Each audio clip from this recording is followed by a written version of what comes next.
ఇక్కడ సంవత్సరమంతా నీటిలోనే ఉండి ఒకే ఒక్క నెల రోజులు మాత్రమే భక్తులకు దర్శనమిస్తాడు ఉంటాడు.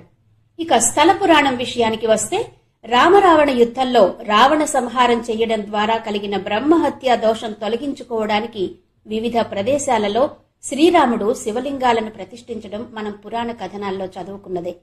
అలాగే ఈ క్షేత్రంలో కూడా శ్రీరాముడు శివలింగాన్ని ప్రతిష్ఠించాడు. శ్రీరాముడు సీతమ్మ వారితో కలిసి గోస్తని నదీ తీరం దగ్గరకు చేరుకోగానే ఇక్కడ శివలింగాన్ని ప్రతిష్ఠించాలి అనుకున్నాడు.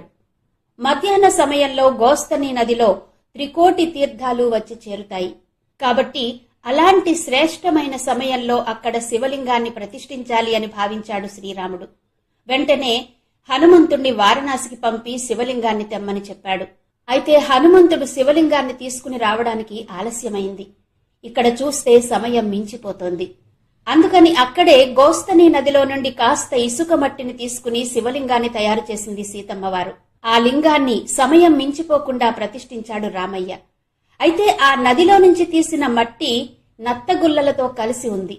ఆ నత్తగుల్లలతో కలిసి ఉన్న మట్టితో శివలింగాన్ని చేసి ప్రతిష్ఠించారు కాబట్టి ఇది నత్త రామేశ్వరం అన్న పేరుతో ప్రసిద్ధి చెందింది.